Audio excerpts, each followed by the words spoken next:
భారతదేశ వ్యాప్తంగా భారతీయులందరూ స్వతంత్రం వచ్చినప్పటి నుండి ఈ యొక్క జాతీయ పండుగను అప్పుడు స్వతంత్ర సంగ్రామంలో పాల్గొన్నటువంటి స్వతంత్ర సమరయోధులు తలుచుకునే రోజు ఈరోజు 15th ఆగస్టు. ఇది ప్రతి భారతీయుడు కూడా గర్వపడే పండుగ. 200 సంవత్సరాలుగా అనుభవించిన నరకం నుంచి నేటి రోజైనటువంటి ఈ 15th ఆగస్టు ఈరోజు మనకు బ్రిటిష్ వారి నుంచి, ఆంగ్లేయుల నుంచి స్వతంత్రం సంగ్రహించడం జరిగింది. అప్పుడున్నటువంటి స్వతంత్ర సమరయోధులు అనేక మంది ఈ యొక్క స్వతంత్రం కొరకు పోరాటం చేసి ప్రాణాలు అర్పించడం జరిగింది. ఆ తర్వాత 1857 నుంచి ప్రారంభమైనటువంటి ఈ యొక్క స్వతంత్ర సంగ్రామం సుమారుగా 100 సంవత్సరాల పాటు ప్రత్యక్షంగా పోరాటం జరిగింది. స్వతంత్ర సంగ్రామం ఇంకొక 100 సంవత్సరాలు పరోక్షంగా జరిగింది.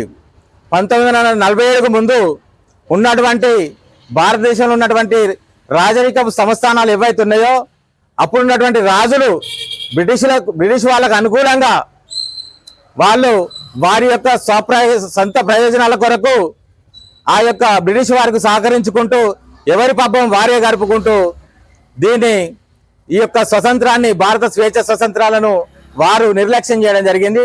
కాలక్రమంలో ఈ యొక్క స్వతంత్ర సంగ్రామం అనేక రూపాలు మార్చుకుంటూ 1857 నాటికి వచ్చేసరికి సిపాయిల తిరుగుబాటుతో ప్రారంభమైనటువంటి ఈ యొక్క స్వతంత్ర సంగ్రామం తీవ్ర రూపం దాల్చి అనేక ఉద్యమాలు ప్రారంభం కావడం జరిగింది.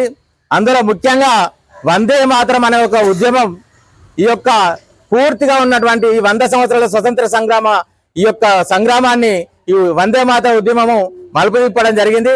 అప్పటి నుంచి 1945 నాటికి తీవ్ర రూపం దాల్చడంతో నేతాజీ సుభాష్ చంద్రబోస్, అప్పుడున్నటువంటి కాంగ్రెస్, ఇండియన్ నేషనల్ కాంగ్రెస్ అధ్యక్షులు ఉన్నటువంటి నెహ్రూ గారు, అప్పుడున్నటువంటి అక్కడ ఉన్నారు జాతీయ నాయకులు బిపిన్ చంద్రపాల్ గారు, బాల్ గంగాధర్ తిలక్ గారు, అనేక మంది, వేల మంది స్వతంత్ర సమరయోధుల యొక్క పోరాట ఫలితమే ఈరోజు మనం అనుభవిస్తున్నటువంటి ఈ స్వేచ్ఛా స్వతంత్రం అనేది మన ప్రజలందరూ కూడా గుర్తుంచుకోవాలి. కాబట్టి ఈ యొక్క పండుగను ఎలాంటి నిర్లక్ష్యం చేయకుండా గౌరవించుకుంటూ ప్రతి భారతీయుడు కూడా ఘనంగా జరుపుకునే ఈ పండుగ 1945 నాటికి తీవ్ర రూపం దాల్చి బ్రిటన్లో ఉన్నటువంటి యొక్క ప్రభుత్వం, ఈస్ట్ ఇండియా కంపెనీకి సంబంధించిన ప్రభుత్వం మారడంతో అక్కడ బ్రిటన్లో ఉన్నటువంటి లేబర్ పార్టీ విజయం సాధించడంతో అక్కడ బ్రిటిష్ వాళ్ళు మిగతా దేశాలలో వారి ఆధిపత్యం సాగిస్తున్న ఏ దేశాలు అయితే ఉన్నాయో ఆ దేశాలలో వాళ్ళు స్వతంత్రం ఇవ్వడానికి 45 ఒప్పుకోవడం జరిగింది.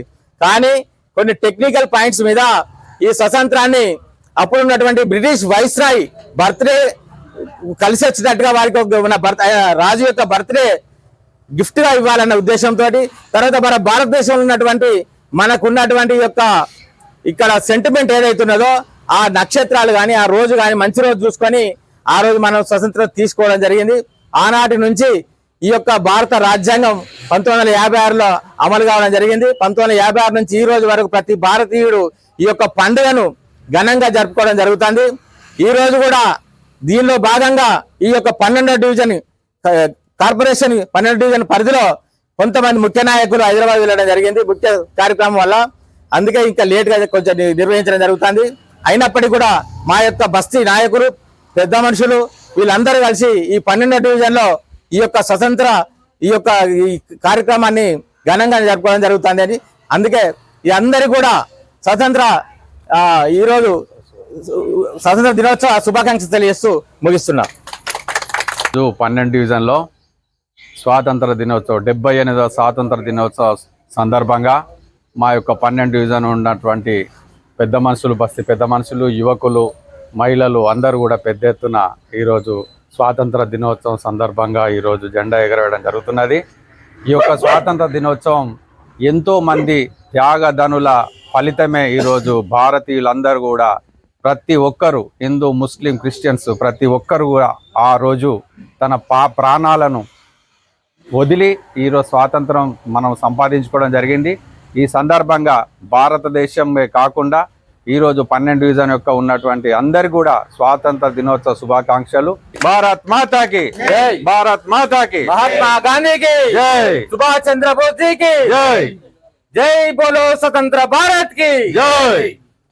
ఈరోజు మన 12 డివిజన్ ప్రజలకు కాంగ్రెస్ పార్టీ పక్షాన 78వ స్వాతంత్ర దినోత్సవ శుభాకాంక్షలు తెలియజేస్తూ అందరూ సుఖ సంతోషాలతో ఉండాలని 12 డివిజన్ తరపున అందరికీ కాంగ్రెస్ పార్టీ తరపున స్వాతంత్ర దినోత్సవ శుభాకాంక్షలు.